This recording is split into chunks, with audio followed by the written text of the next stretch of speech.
Hello dear students, Hindi व्याकरण लेखन विभाग की आज की इस क्लास में हम सीखेंगे पद्यांश का भावार्थ अथवा विचार विस्तार। स्टूडेंट्स, हमारे क्वेश्चन पेपर में यह प्रश्न 3 मार्क्स के लिए पूछा जाता है, जिसमें क्वेश्चन पेपर में आपको एक अपठित पद्यांश या तो दोहे की पंक्तियों का भावार्थ स्पष्ट करना होता है या अपने शब्दों में विचार विस्तार करना होता है। तो विचार विस्तार या भावार्थ लिखने से पूर्व कुछ महत्वपूर्ण बातों को हमें ध्यान में रखना चाहिए। जैसे भावार्थ अथवा विचार विस्तार करने से पहले दिए गए पद्यांश या दोहे या कहावत की पंक्ति और पंक्तियों को ध्यानपूर्वक पढ़कर विषय से परिचित हो जाना चाहिए। जब हम भावार्थ लिखते हैं उस समय या तो विचार विस्तार करते समय विषय का अर्थ लिखकर उसकी व्याख्या कम से कम 10-15 पंक्तियों में अपने शब्दों में लिखकर भाषा अभिव्यक्ति का परिचय देना चाहिए। भावार्थ या विचार विस्तार में व्याख्या के बाद विषय से संबंधित कोई भी उदाहरण या सीख और बोध अगर आपके पास है तो वह अवश्य लिखना चाहिए। भावार्थ या विचार विस्तार करते समय हमारी भाषा हमेशा शुद्ध सरल होनी चाहिए। अगर हम इस विचार विस्तार में कहावत, मुहावरों आदि का प्रयोग करते हैं तो वह हमारे विषय को और रोचक एवं प्रभावशाली बनाने का कार्य करता है। तो स्टूडेंट्स, आइए देखते हैं इसका एक उदाहरण।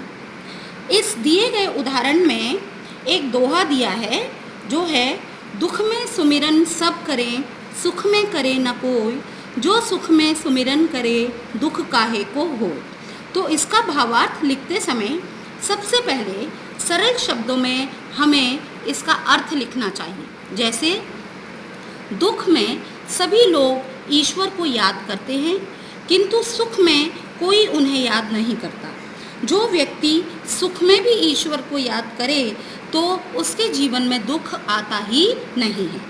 अब हमें इसका भावार्थ अथवा व्याख्या लिखनी चाहिए। जैसे जब भी कोई व्यक्ति मुसीबत या दुख का सामना करता है तो सबसे पहले वह ईश्वर को याद करता है, किंतु जब व्यक्ति दुख से बाहर निकल जाता है और सुखी हो जाता है तो वह अच्छे रहन सहन के बारे में ही सोचता रहता है। वह अपना जीवन अच्छे खान पान, सुख सुविधाओं और भोग विलास में व्यतीत करने लगता है। सुख में व्यक्ति का मन सांसारिक भोगों में इतना लीन हो जाता है कि उसे ईश्वर का स्मरण ही नहीं होता। व्यक्ति को ईश्वर का स्मरण तब होता है जब वह फिर से आपत्तियों से घिर जाता है।